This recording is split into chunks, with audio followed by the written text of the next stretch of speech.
বন্ধুরা আরও একটি নতুন ভিডিওতে সবাইকে স্বাগত জানাই।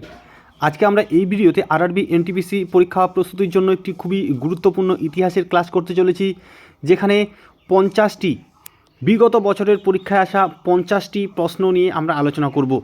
এখানে প্রাচীন যুগ থেকে আধুনিক যুগ পর্যন্ত ধাপে ধাপে আমরা এই 50টি প্রশ্ন নিয়ে আলোচনা করব। এই প্রশ্নগুলি শুধুমাত্র এনটিপিসি পরীক্ষাতেই নয়, তোমাদের আরআরবি গ্রুপ ডি পরীক্ষার জন্যও কিন্তু ভীষণ রকম গুরুত্বপূর্ণ। তাই বন্ধুরা, তোমরা যদি ইতিহাসে ভালো একটা স্কোর করতে চাও, অবশ্যই কিন্তু এই ভিডিওটি মনোযোগ সহকারে দেখবে এবং তোমাদের যদি ভিডিওটি ভালো লাগে তাহলেই কিন্তু লাইক কমেন্টও শেয়ার করবে। তো বন্ধুরা, চলো দেখে নিই আজকের যে 50টি গুরুত্বপূর্ণ প্রশ্ন রয়েছে সেগুলি কি কি রয়েছে। তো দেখো, আজকের যে প্রথম প্রশ্নটি কি বলেছে এখানে, আলেকজান্ডার ও পুরু নিচের কোন নদীর তীরে যুদ্ধ করেছিলেন? আরআরবি এনটিপিসি 2021 সালে আসা প্রশ্ন, আলেকজান্ডার ও পুরু নিচের কোন নদীর তীরে যুদ্ধ করেছিলেন। এর পাশাপাশি বন্ধুরা, এই প্রশ্নটি তোমাদের কিন্তু অন্যভাবেও আসতে পারে যে হিদাসপিসের যুদ্ধ কোন নদীর তীরে হয়েছিল। এই আলেকজান্ডার ও পুরুর যুদ্ধ হিদাসপিসের যুদ্ধ নামে পরিচিত, তাই প্রশ্নটি কিন্তু এভাবেও আসতে পারে, হিদাসপিসের যুদ্ধ কোন নদীর তীরে হয়েছিল।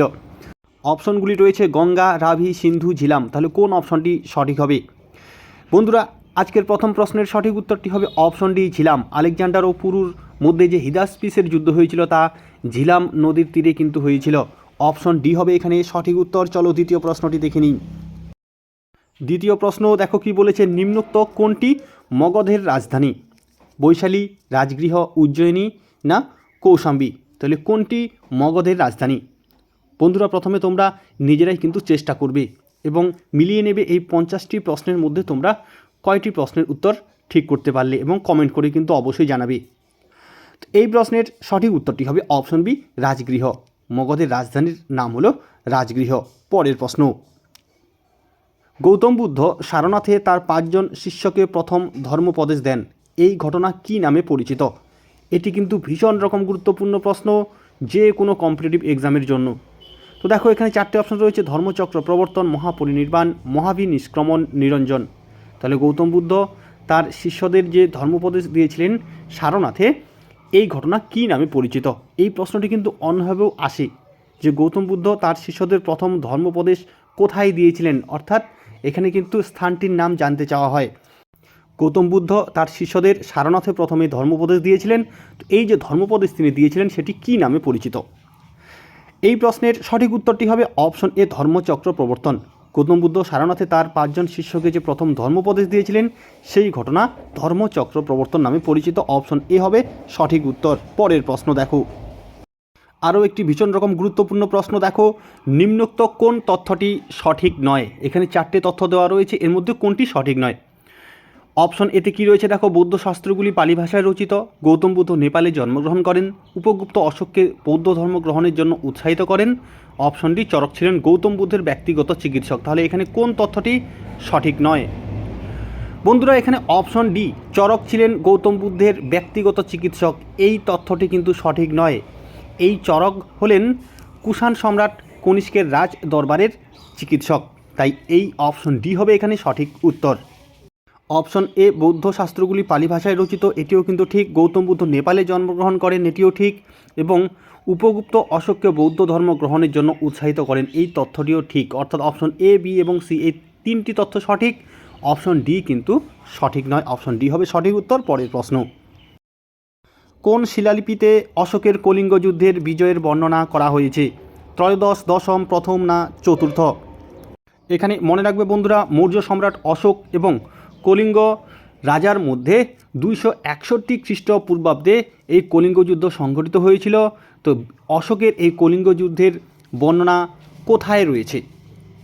বন্ধুরা, এই প্রশ্নের সঠিক উত্তরটি হবে অপশনে ত্রয়োদশ শিলালিপিতে অশোকের কলিঙ্গ যুদ্ধের বিজয়ের বর্ণনা করা হয়েছে। পরের প্রশ্নটি দেখো, মৌর্য সম্রাট অশোক নির্মিত সারনাথের সিংহস্তম্ভটি তৈরি হয়েছিল ড্যাশ দ্বারা? এখানে 4টে অপশন রয়েছে, লোহা, বেলে পাথর, মাইকা, মার্বেল। তাহলে কিসের দ্বারা মৌর্য সম্রাট অশোকের সিংহস্তম্ভটি তৈরি হয়েছিল? এই প্রশ্নের সঠিক উত্তরটি হবে অপশন বি, বেলে পাথর। অশোক নির্মিত সারনাথের সিংহস্তম্ভটি বেলে পাথর দ্বারা নির্মিত হয়েছিল। পরের প্রশ্ন, ড্যাশ শাসক সেলুকাস মেগাস্থিনিসকে দূত হিসেবে চন্দ্রগুপ্ত মৌর্যের রাজ্যসভায় প্রেরণ করেছিলেন? তাহলে কোথাকার শাসক সেলুকাস মেগাস্থেনিসকে দূত হিসেবে চন্দ্রগুপ্ত মৌর্যের রাজসভায় প্রেরণ করেন? চৈনিক, আরব, ফার্সি না গ্রিক? এই প্রশ্নের সঠিক উত্তরটি হবে অপশন ডি, গ্রিক। গ্রিক শাসক ছিলেন সেলুকাস, তিনি মেগাস্থেনিসকে দূত হিসেবে চন্দ্রগুপ্ত মৌর্যের রাজসভায় প্রেরণ করেছিলেন। পরের প্রশ্নটি চলো দেখে নিই কী রয়েছে। মৌর্য সাম্রাজ্যের শেষ সম্রাট কে ছিলেন? মৌর্য সাম্রাজ্যের শেষ সম্রাট কে ছিলেন? চন্দ্রগুপ্ত, অশোক, বৃহদ্রথ না সাতবাহন? কোন অপশনটি এখানে সঠিক হবে? এই প্রশ্নের সঠিক উত্তরটি হবে অপশন সি, বৃহদ্রথ। মৌর্য সাম্রাজ্যের শেষ সম্রাট ছিলেন বৃহদ্রথ। পরের প্রশ্ন, গুপ্ত যুগে কোন চৈনিক পরিব্রাজক ভারতে আসেন? হিউয়েন সাং, ফাহিয়েন, ইৎসিং, লি সিউ? তাহলে কোন চৈনিক পরিব্রাজক গুপ্ত যুগে ভারতে এসেছিলেন? বন্ধুরা, এই প্রশ্নের সঠিক উত্তরটি হবে অপশন বি, ফাহিয়েন। গুপ্ত যুগে চৈনিক পরিব্রাজক ফাহিয়েন ভারতে এসেছিলেন। চলো পরের প্রশ্ন দেখে নিই। ভারতের নেপোলিয়ন নামে কে পরিচিত? স্কন্দগুপ্ত, সমুদ্রগুপ্ত, চন্দ্রগুপ্ত না কুমারগুপ্ত? ভারতের নেপোলিয়ন নামে কে পরিচিত? এই প্রশ্নের সঠিক উত্তরটি হবে অপশন বি, সমুদ্রগুপ্ত। ভারতের নেপোলিয়ন নামে পরিচিত ছিলেন গুপ্ত সম্রাট সমুদ্রগুপ্ত। এবং এর পাশাপাশি তোমরা এখানে একটি তথ্য জেনে নাও বন্ধুরা, স্কন্দগুপ্তকে ভারতের রক্ষাকর্তা বলা হয়। তিনি দুর্ধর্ষ হুন জাতির আক্রমণ থেকে ভারতকে রক্ষা করেন, তাই তিনি ভারতের রক্ষাকর্তা নামে পরিচিত। পরের প্রশ্ন, কোন বিখ্যাত শাসকের অপর নাম ছিল বিক্রমাদিত্য? অর্থাৎ কোন শাসকের উপাধি ছিল বিক্রমাদিত্য? দ্বিতীয় কুমারগুপ্ত, প্রথম চন্দ্রগুপ্ত, দ্বিতীয় চন্দ্রগুপ্ত, রামগুপ্ত? কোন অপশনটি সঠিক হবে? এখানে অপশন সি, দ্বিতীয় চন্দ্রগুপ্ত হবে সঠিক উত্তর। দ্বিতীয় চন্দ্রগুপ্তের অপর নাম ছিল বিক্রমাদিত্য। ঠিক আছে, চলো পরের প্রশ্নটি দেখে নিই। নিম্নোক্ত কোন রাজবংশের সময়কালকে ভারতের সুবর্ণ যুগ হিসেবে অভিহিত করা হয়? কোন রাজবংশের সময়কালকে ভারতের সুবর্ণ যুগ বা স্বর্ণযুগ হিসেবে অভিহিত করা হয়? মগধ যুগ, মুঘল যুগ, মৌর্য যুগ না গুপ্ত যুগকে? এখানে অপশন ডি, গুপ্ত যুগ হবে সঠিক উত্তর।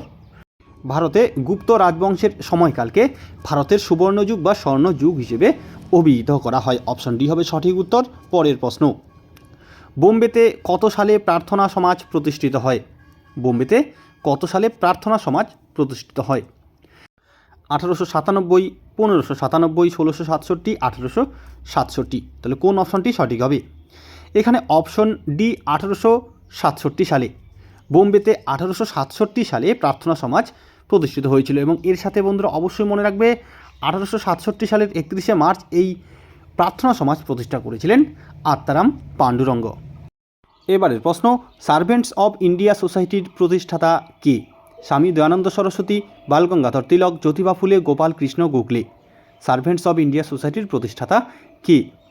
এই প্রশ্নের সঠিক উত্তরটি হবে অপশন ডি, গোপাল কৃষ্ণ গোখলে। 1905 সালে মহারাষ্ট্রের পুনেতে, এই পুনে অবশ্যই কিন্তু মনে রাখবে, 1905 সালে মহারাষ্ট্রের পুনেতে সার্ভেন্টস অব ইন্ডিয়া সোসাইটি প্রতিষ্ঠা করেছিলেন গোপাল কৃষ্ণ গোখলে। পরের প্রশ্ন, ভারতের মার্টিন লুথার নামে কে পরিচিত? ভারতের মার্টিন লুথার নামে কে পরিচিত? চারটে অপশন রয়েছে দেখো, বালগঙ্গাধর তিলক, দয়ানন্দ সরস্বতী, পণ্ডিত লেখরাজ, স্বামী বিবেকানন্দ। ভারতের মার্টিন লুথার নামে এদের মধ্যে কে পরিচিত ছিলেন? এখানে অপশন বি, দয়ানন্দ সরস্বতী হবে সঠিক উত্তর। স্বামী দয়ানন্দ সরস্বতী ভারতের মার্টিন লুথার নামে পরিচিত ছিলেন। কত সালে ব্রিটিশ ইস্ট ইন্ডিয়া কোম্পানি শিক্ষা সংক্রান্ত উডের ডেসপ্যাচ প্রকাশ করেন? অর্থাৎ উডের ডেসপ্যাচ কবে প্রকাশ করা হয়? 1858, 1854, 1856 না 1852 সালে? তাহলে কবে উডের ডেসপ্যাচ প্রকাশ করা হয়? এখানে অপশন বি, 1854 সাল হবে সঠিক উত্তর। ব্রিটিশ ইস্ট ইন্ডিয়া কোম্পানি শিক্ষা সংক্রান্ত উডের ডেসপ্যাচ প্রকাশ করেছিল 1854 সালে। অপশন বি হবে সঠিক উত্তর। পরের প্রশ্ন দেখো, নিম্নোক্ত কে ভারতে পাশ্চাত্য শিক্ষা ও ইংরেজি ভাষা প্রবর্তনের পক্ষে ছিলেন? খুবই গুরুত্বপূর্ণ প্রশ্ন। ভারতে পাশ্চাত্য শিক্ষা ও ইংরেজি ভাষা প্রবর্তনের পক্ষে কে ছিলেন? চারটে অপশন রয়েছে, এর মধ্যে কোন অপশনটি সঠিক হবে? বন্ধুরা, এই প্রশ্নের সঠিক উত্তরটি হবে অপশন বি, রাজা রামমোহন রায়। রাজা রামমোহন রায় ভারতে পাশ্চাত্য শিক্ষা এবং ইংরেজি ভাষা প্রবর্তনের পক্ষে ছিলেন। ঠিক আছে, চলো পরের প্রশ্ন দেখে নিই। 1939 সালে জাতীয় কংগ্রেসের ত্রিপুরী অধিবেশনে সুভাষচন্দ্র গান্ধীজি মনোনীত যে প্রার্থীকে পরাজিত করে পুনরায় নির্বাচিত হয়েছিলেন তিনি হলেন লাল বাহাদুর শাস্ত্রী, পট্টভি সীতারামাইয়া, সর্দার বল্লভভাই প্যাটেল না এস রাধাকৃষ্ণন? তাহলে 1939 সালে জাতীয় কংগ্রেসের ত্রিপুরী অধিবেশনে সুভাষচন্দ্র বসু কাকে পরাজিত করেছিলেন? এই প্রশ্নের সঠিক উত্তরটি হবে অপশন বি পট্টভি সীতারামাইয়া। চলো পরের প্রশ্ন দেখে নিই কী রয়েছে। জাতীয় কংগ্রেসের প্রথম অধিবেশন কবে অনুষ্ঠিত হয়েছিল? December 1889, June 1885, November 1889, December 1885। তাহলে কবে জাতীয় কংগ্রেসের প্রথম অধিবেশন অনুষ্ঠিত হয়েছিল? এখানে অপশন ডি ডিসেম্বর 1885 খ্রিস্টাব্দ হবে সঠিক উত্তর। 1885 খ্রিস্টাব্দের ডিসেম্বর মাসে জাতীয় কংগ্রেসের প্রথম অধিবেশন অনুষ্ঠিত হয়েছিল। চলো পরের প্রশ্নটি দেখে নিই। জাতীয় কংগ্রেসের 1907 খ্রিস্টাব্দের সুরাট অধিবেশনে কে সভাপতিত্ব করেন? সুরেন্দ্রনাথ বন্দ্যোপাধ্যায়, বল্লভভাই প্যাটেল, রাজেন্দ্র প্রসাদ, রাসবিহারী বোস। তাহলে এদের মধ্যে কে 1907 খ্রিস্টাব্দের সুরাট অধিবেশনে সভাপতিত্ব করেছিলেন? এই প্রশ্নের সঠিক উত্তরটি হবে অপশন ডি রাসবিহারী বোস। জাতীয় কংগ্রেসের 1907 খ্রিস্টাব্দের সুরাট অধিবেশনে রাসবিহারী বোস সভাপতিত্ব করেছিলেন এবং এই সুরাট অধিবেশনের কিন্তু একটি যথেষ্ট গুরুত্ব রয়েছে, কারণ এই 1907 খ্রিস্টাব্দের সুরাট অধিবেশনে কংগ্রেসের মধ্যে নরমপন্থী এবং চরমপন্থী বিভাজন সুস্পষ্ট হয়ে উঠেছিল। তাই এই 1907 খ্রিস্টাব্দের সুরাট অধিবেশনের যথেষ্ট গুরুত্ব রয়েছে। চলো পরের প্রশ্ন দেখি। জাতীয় আন্দোলনের সময় কোন দিনটিকে স্বাধীনতা দিবস হিসেবে পালন করা হয়? জাতীয় আন্দোলনের সময় ভারতে কোন দিনটিকে স্বাধীনতা দিবস হিসেবে পালন করা হয়? 25শে জানুয়ারি 1930, 15ই আগস্ট 1930, 30শে জানুয়ারি 1930, 26শে জানুয়ারি 1930। তাহলে জাতীয় আন্দোলনের সময় কোন দিনটিকে স্বাধীনতা দিবস হিসেবে পালন করা হয়েছিল? এখানে অপশন ডি 26শে জানুয়ারি 1930 হবে সঠিক উত্তর। 26শে জানুয়ারি 1930 খ্রিস্টাব্দে স্বাধীনতা দিবস হিসেবে পালন করা হয়েছিল। পরের প্রশ্ন। এবারে ভীষণ রকম গুরুত্বপূর্ণ একটি প্রশ্ন দেখো। জাতীয় কংগ্রেসের কোন অধিবেশনে পূর্ণ স্বরাজের দাবি তোলা হয়েছিল? করাচি অধিবেশন 1931, কলকাতা অধিবেশন 1896, লাহোর অধিবেশন 1929, মাদ্রাজ অধিবেশন 1927। তাহলে জাতীয় কংগ্রেসের কোন অধিবেশনে পূর্ণ স্বরাজের দাবি তোলা হয়েছিল? বন্ধুরা এই প্রশ্নের সঠিক উত্তরটি হবে অপশন সি লাহোর অধিবেশন 1929। 1929 খ্রিস্টাব্দের লাহোর অধিবেশনে পূর্ণ স্বরাজের দাবি তোলা হয়েছিল। পরের প্রশ্নটি দেখো। 1885 সালে জাতীয় কংগ্রেস প্রতিষ্ঠার সময় ভারতের গভর্নর জেনারেল কে ছিলেন? প্রশ্নটি কিন্তু ভীষণ রকম গুরুত্বপূর্ণ। অপশনগুলি দেখো। A O Hume, Lord Dufferin, Lord William Bentinck, Lord John Jardine. তাহলে জাতীয় কংগ্রেস প্রতিষ্ঠার সময় ভারতের গভর্নর জেনারেল কে ছিলেন? বন্ধুরা এই প্রশ্নের সঠিক উত্তরটি হবে option B Lord Dufferin. Lord Dufferin 1884 থেকে 1888 পর্যন্ত ভারতের গভর্নর জেনারেল ছিলেন, তাই এখানে অপশন বি হবে সঠিক উত্তর। পরের প্রশ্নটি দেখো। জাতীয় কংগ্রেসের কোন অধিবেশনে মহাত্মা গান্ধী সভাপতি হয়েছিলেন? এবং একমাত্র এই একটি অধিবেশনেই কিন্তু মহাত্মা গান্ধী সভাপতিত্ব করেছিলেন। অপশনগুলি দেখো। বেলগাঁও, কানপুর, মাদ্রাজ না করাচি। তাহলে কোন অধিবেশনে মহাত্মা গান্ধী সভাপতি হয়েছিলেন?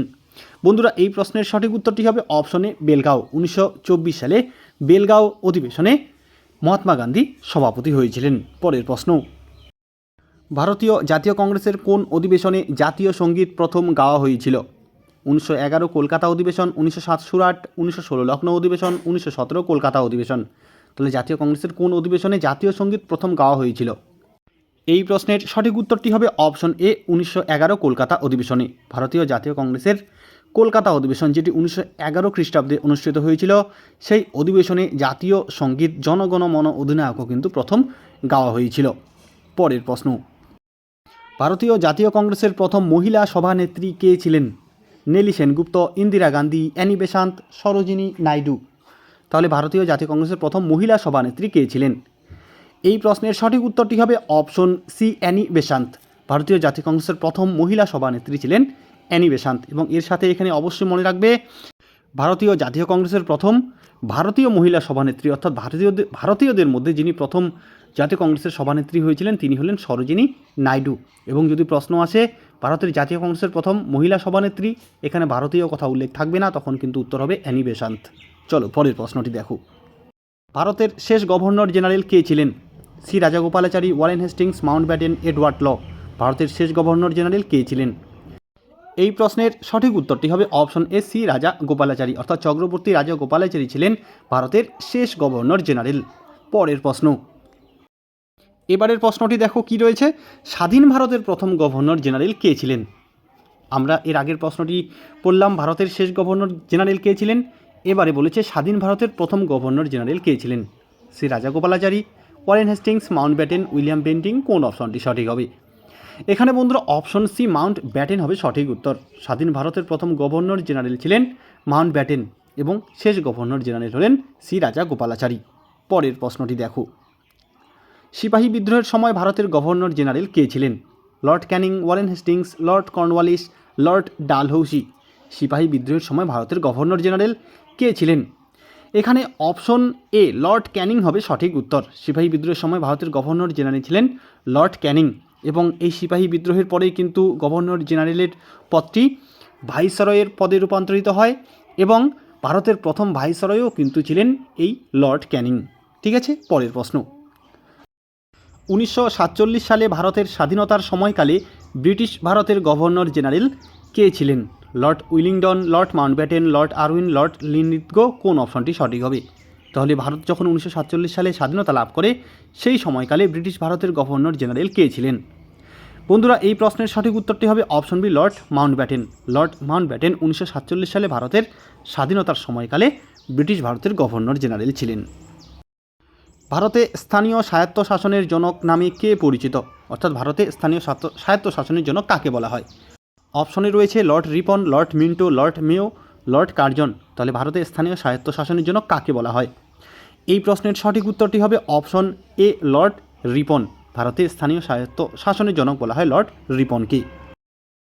ভারতের সবচেয়ে গুরুত্বপূর্ণ সামাজিক সংস্কার সতীদাহ প্রথার অবলুপ্তি ড্যাশ গভর্নর জেনারেলের আমলে ঘটেছিল? তাহলে ভারতে কোন গভর্নর জেনারেলের আমলে সতীদাহ প্রথার অবলুপ্তি ঘটেছিল? Lord Cornwallis, sir Charles Metcalfe, Lord William Bentinck, Lord Machiavelli. কোন অপশনটি সঠিক হবে? খুবই গুরুত্বপূর্ণ প্রশ্ন বন্ধুরা, এখানে option C, Lord William Bentinck হবে সঠিক উত্তর। লর্ড উইলিয়াম বেন্টিংয়ের আমলে সতীদাহ প্রথা অবলুপ্তি ঘটেছিল, এবং এর সাথে অবশ্যই কিন্তু মনে রাখবে 1829 খ্রিস্টাব্দে 17 নং রেগুলেশন দ্বারা লর্ড উইলিয়াম বেন্টিং এই সতীদাহ প্রথা রদ করেছিলেন। এখানে এই 17 নং রেগুলেশন এটিও মনে রাখতে হবে, এটি দিয়েও প্রশ্ন আসতে পারে, আবার এই সাল দিয়েও প্রশ্ন আসতে পারে, তাই সালটিও কিন্তু মনে রাখবে। ঠিক আছে, চলো পরের প্রশ্নটি দেখে নিই। ব্রিটিশ ভারতের রাজধানী কবে কলকাতা থেকে দিল্লিতে স্থানান্তরিত হয়? ব্রিটিশ ভারতের রাজধানী কলকাতা থেকে দিল্লিতে স্থানান্তরিত করা হয়েছিল, এবং সেটি কোন সালে? এই প্রশ্নের সঠিক উত্তরটি হবে অপশন এ, 1911 সালে। ব্রিটিশ ভারতের রাজধানী কলকাতা থেকে দিল্লিতে স্থানান্তরিত করা হয়েছিল 1911 সালে। অপশন এ হবে এখানে সঠিক উত্তর। এ নেশন ইন মেকিং গ্রন্থটি কে লেখেন? Vallabhbhai Patel, Surendranath Bandyopadhyay, M G. Ranade, Gopalkrishna Gokhale. A nation in making গ্রন্থটি কার রচনা? এই প্রশ্নের সঠিক উত্তরটি হবে option B, Surendranath Bandyopadhyay. Surendranath Bandyopadhyay a nation in making গ্রন্থটি লিখেছিলেন। এবারের প্রশ্ন, রাজা রামমোহন রায় প্রতিষ্ঠিত ও সম্পাদিত বাংলা পত্রিকা কোনটি? কেশরী, সংবাদ কৌমুদী, মারাঠা, যুগান্তর। তাহলে রাজা রামমোহন রায় প্রতিষ্ঠিত ও সম্পাদিত বাংলা পত্রিকা কোনটি? এখানে অপশন বি, সংবাদ কৌমুদী হবে সঠিক উত্তর। রাজা রামমোহন রায় সম্পাদিত বাংলা পত্রিকা হলো সংবাদ কৌমুদী। এবং আরও একটি গুরুত্বপূর্ণ পত্রিকার নাম তোমরা মনে রাখবে, এই রাজা রামমোহন রায় সম্পাদিত আরেকটি পত্রিকা হলো মিরাত উল আকবর, এবং এটি ছিল ফার্সি ভাষার কিন্তু পত্রিকা। ঠিক আছে, চলো পরের প্রশ্নটি দেখে নিই। ভারতের স্বাধীনতা সংগ্রামের সময় কে ইয়ং ইন্ডিয়া নামে সংবাদপত্র প্রকাশ করেন? ভারতের স্বাধীনতার সময় কে ইয়ং ইন্ডিয়া নামে সংবাদপত্র প্রকাশ করেন? বি আর আম্বেদকর, সুভাষচন্দ্র বসু, মহাত্মা গান্ধী, জওহরলাল নেহেরু। কোন অপশনটি এখানে সঠিক হবে? বন্ধুরা, এই প্রশ্নের সঠিক উত্তরটি হবে অপশন সি, মহাত্মা গান্ধী। ভারতের স্বাধীনতা সংগ্রামের সময় ইয়ং ইন্ডিয়া নামে সংবাদপত্র প্রকাশ করেছিলেন মহাত্মা গান্ধী। অপশন সি হবে সঠিক উত্তর। নিম্নোক্ত কোন আন্দোলনের সময় Gandhiji do or die slogan দিয়েছিলেন?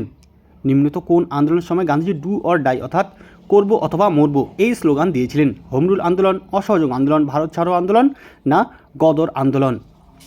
এখানে বন্ধুরা অপশন সি, ভারত ছাড়ো আন্দোলন বা আগস্ট আন্দোলন হবে সঠিক উত্তর। ভারত ছাড়ো আন্দোলন বা আগস্ট আন্দোলনের সময় গান্ধীজি ডু অর ডাই বা করব অথবা মরব এই স্লোগানটি দিয়েছিলেন। ভারতের বিসমার্ক বলে কে পরিচিত? জওহরলাল নেহেরু, বল্লভভাই প্যাটেল, সরোজিনী নাইডু, লোকমান্য তিলক। তাহলে ভারতের বিসমার্ক নামে কে পরিচিত? এই প্রশ্নের সঠিক উত্তরটি হবে অপশন বি, বল্লভভাই প্যাটেল। সর্দার বল্লভভাই প্যাটেলকে ভারতের বিসমার্ক বলা হয়। পরের প্রশ্ন দেখো, কোন আইনের প্রতিবাদে গান্ধীজি সত্যাগ্রহ আন্দোলন শুরু করেছিলেন? এখানে 4টে অপশন রয়েছে, দেখো এর মধ্যে কোন অপশনটি সঠিক হবে? কোন আইনের প্রতিবাদে গান্ধীজি সত্যাগ্রহ আন্দোলন শুরু করেন? বন্ধুরা এই প্রশ্নের সঠিক উত্তরটি হবে অপশন এ রাওলাট আইন 1919 খ্রিস্টাব্দে রাওলাট আইন প্রণয়ন করা হয়েছিল। এই আইনের মাধ্যমে বিনা বিচারে যে কোনো ব্যক্তিকে গ্রেপ্তার করা যেত এবং এই আইনের প্রতিবাদে গান্ধীজি সত্যাগ্রহ আন্দোলন শুরু করেন। অভিনব ভারত সোসাইটি কে প্রতিষ্ঠা করেন? জওহরলাল নেহেরু, বীর সাভারকর, মহাত্মা গান্ধী, ভগৎ সিং। তাহলে অভিনব ভারত সোসাইটি কে প্রতিষ্ঠা করেছিলেন? এই প্রশ্নের সঠিক উত্তরটি হবে অপশন বি বীর সাভারকর। 1904 সালে বিনায়ক দামোদর সাভারকর এবং তার ভাই গণেশ দামোদর সাভারকর এই অভিনব ভারত সোসাইটি প্রতিষ্ঠা করেছিলেন। চলো পরের প্রশ্নটি দেখে নিই। গুরুত্বপূর্ণ একটি প্রশ্ন দেখো, নিম্নোক্ত কে ভারতের জাতীয়তাবাদী আন্দোলনে চরমপন্থী বলে পরিচিত ছিলেন? সুরেন্দ্রনাথ ব্যানার্জি, গোপালকৃষ্ণ গোখলে, উমেশচন্দ্র ব্যানার্জি, বালগঙ্গাধর তিলক। এখানে তিলক রয়েছে, এখানে তিলক হবে। তো কে চরমপন্থী নেতা বলে পরিচিত ছিলেন? এখানে বন্ধুরা অপশন ডি বালগঙ্গাধর তিলক হবে সঠিক উত্তর। ভারতের জাতীয় কংগ্রেসের চরমপন্থী নেতৃত্বের মধ্যে বালগঙ্গাধর তিলক ছিলেন অন্যতম। এখানে মনে রাখবে বন্ধুরা, লাল বাল পাল অর্থাৎ লালা লাজপত রায়, বালগঙ্গাধর তিলক এবং বিপিনচন্দ্র পাল, এবং এর সাথে আরও একটি নাম মনে রাখতে হবে, রাসবিহারী ঘোষ। এরা হলেন রাজনৈতিক আন্দোলনের চরমপন্থী নেতৃত্ব। পরের প্রশ্ন, মহাত্মা গান্ধীর রাজনৈতিক গুরু কে ছিলেন? লালা লাজপত রায়, গোপালকৃষ্ণ গোখলে, রায়চাঁদ ভাই, বালগঙ্গাধর তিলক। মহাত্মা গান্ধীর রাজনৈতিক গুরু কে ছিলেন? এখানে অপশন বি গোপালকৃষ্ণ গোখলে হবে সঠিক উত্তর। মহাত্মা গান্ধীর রাজনৈতিক গুরু ছিলেন গোপালকৃষ্ণ গোখলে। পরের প্রশ্নটি দেখে নিই কী রয়েছে। মহাত্মা গান্ধী কত সালে দক্ষিণ আফ্রিকা থেকে ভারতে ফিরে আসেন? খুবই গুরুত্বপূর্ণ প্রশ্ন, বিভিন্ন কম্পিটিটিভ এক্সামে কিন্তু এই প্রশ্নটি অনেকবার এসেছিল। অপশনে কী রয়েছে দেখো, 1905, 1920, 1915, 1910 সালে। কোন অপশনটি এখানে সঠিক হবে? বন্ধুরা এই প্রশ্নের সঠিক উত্তরটি হবে অপশন সি 1915 সালে। মহাত্মা গান্ধী দক্ষিণ আফ্রিকা থেকে পাকাপাকিভাবে ভারতে ফিরে আসেন 1915 সালে। পরের প্রশ্ন দেখো, হুমায়ুননামা কে রচনা করেন? গুলবদন বেগম, বাবর, আকবর, নূরজাহান। কোন অপশনটি সঠিক হবে? হুমায়ুননামা কে রচনা করেন? এই প্রশ্নের সঠিক উত্তরটি হবে অপশন এ গুলবদন বেগম। গুলবদন বেগম হুমায়ুননামা রচনা করেছিলেন। নাদির শাহ কত সালে ভারত আক্রমণ করেছিলেন? 1739, 1761, 1754, 1765 সালে। তাহলে কবে নাদির শাহ ভারত আক্রমণ করেছিলেন? এই প্রশ্নের সঠিক উত্তরটি হবে অপশন এ 1739 সালে। নাদির শাহ 1739 সালে ভারত আক্রমণ করেছিলেন। খুবই গুরুত্বপূর্ণ প্রশ্ন, অবশ্যই কিন্তু মনে রাখবে, বিভিন্ন কম্পিটিটিভ এক্সামে এই প্রশ্নটি কিন্তু আসে। পরের প্রশ্নটি দেখো। এবারের প্রশ্ন, নিম্নোক্ত কে খান ই খানান উপাধি পান? আকবর, শেরশাহ সুরি, বৈরাম খান, হুমায়ুন। তাহলে কে খান ই খানান উপাধি পেয়েছিলেন? এই প্রশ্নের সঠিক উত্তরটি হবে অপশন সি বৈরাম খান। খান ই খানান উপাধি পেয়েছিলেন বৈরাম খান, এবং এই বৈরাম খান ছিলেন হুমায়ুনের বিশ্বস্ত সেনাপতি। ঠিক আছে, পরের প্রশ্নটি দেখে নিই। কোন রাজ্যে বিখ্যাত গোলকুন্ডা দুর্গটি অবস্থিত? কোন রাজ্যে বিখ্যাত গোলকুন্ডা দুর্গটি অবস্থিত? মধ্যপ্রদেশ, তেলেঙ্গানা, কর্ণাটক না বিহার? কোন অপশনটি সঠিক হবে? এখানে অপশন বি তেলেঙ্গানা হবে সঠিক উত্তর। তেলেঙ্গানায় বিখ্যাত গোলকুন্ডা দুর্গটি অবস্থিত। চলো পরের প্রশ্নটি দেখে নিই। গুরুত্বপূর্ণ আরেকটি প্রশ্ন দেখো, ড্যাশ আগ্রা শহরটি প্রতিষ্ঠা করেন? তাহলে কে আগ্রা শহরটি প্রতিষ্ঠা করেন? চারটে অপশন রয়েছে এখানে, শাহজাহান, মমতাজ মহল, সিকান্দার লোদি, ইব্রাহিম লোদি। তাহলে এদের মধ্যে কে আগ্রা শহরটি প্রতিষ্ঠা করেন? এই প্রশ্নের সঠিক উত্তরটি হবে অপশন সি সিকান্দার লোদি। দিল্লির সুলতান সিকান্দার লোদি 1503 খ্রিস্টাব্দে যমুনার তীরে আগ্রা শহরটি প্রতিষ্ঠা করেছিলেন। তাহলে অপশন সি হবে এখানে সঠিক উত্তর। পরের প্রশ্নটি দেখো কি রয়েছে। এবারের প্রশ্ন, আড়াই দিন কা ঝোপড়া কোথায় অবস্থিত? আগ্রা, আজমের, আহমেদাবাদ, মাউন্ট আবু। তাহলে আড়াই দিন কা ঝোপড়া কোথায় অবস্থিত? এই প্রশ্নের সঠিক উত্তরটি হবে অপশন বি আজমের। রাজস্থানের আজমের জেলায় এই আড়াই দিন কা ঝোপড়া অবস্থিত। মোহাম্মদ ঘড়ির আদেশে আড়াই দিনের মধ্যে এই মন্দিরটি নির্মাণ করা হয়েছিল, তাই এর নাম আড়াই দিন কা ঝোপড়া। পরের প্রশ্ন দেখো, প্রথম কোন দেশীয় শাসক ব্রিটিশদের অধীনতামূলক বশ্যতা নীতি স্বীকার করেছিলেন? হায়দ্রাবাদের নিজাম, বরোদার গায়কোয়াড়, পাঞ্জাবের দলীপ সিং, গোয়ালিয়রের সিন্ধিয়া। তাহলে কে প্রথম ব্রিটিশদের অধীনতামূলক বশ্যতা নীতি স্বীকার করেছিলেন? এই প্রশ্নের সঠিক উত্তরটি হবে অপশনে হায়দ্রাবাদের নিজাম। হায়দ্রাবাদের নিজাম প্রথম দেশীয় শাসক যিনি ব্রিটিশদের অধীনতামূলক বশ্যতা নীতি স্বীকার করেছিলেন। এবং এর পাশাপাশি এখানে মনে রাখবে লর্ড ওয়েলেসলি 1798 খ্রিস্টাব্দে এই অধীনতামূলক মিত্রতা নীতি প্রণয়ন করেছিলেন। তাহলে কে কবে অধীনতামূলক মিত্রতা নীতি প্রণয়ন করেছিলেন এটিও কিন্তু খুবই গুরুত্বপূর্ণ। তাই মনে রাখবে 1798 খ্রিস্টাব্দে লর্ড ওয়েলেসলি এই অধীনতামূলক মিত্রতা নীতি প্রণয়ন করেছিলেন। তাহলে বন্ধুরা, আজকে আমরা এই ভিডিওতে 50টি গুরুত্বপূর্ণ ইতিহাসের প্রশ্ন নিয়ে আলোচনা করলাম, যেগুলি আরআরবি এনটিপিসি পরীক্ষায় কিন্তু বিগত বছরগুলিতে এসেছিল এবং তোমাদের আরআরবি এনটিপিসি 2025 এবং আরআরবি গ্রুপ ডি 2025-এর জন্য ভীষণ রকম গুরুত্বপূর্ণ এই প্রশ্নগুলি। তাই ভিডিওটি তোমাদের যদি ভালো লাগে অবশ্যই লাইক, কমেন্ট ও শেয়ার করবে এবং যারা এখনও আমাদের চ্যানেলটি সাবস্ক্রাইব করোনি অবশ্যই সাবস্ক্রাইব করে রাখবে। আজকে এ পর্যন্তই, ধন্যবাদ।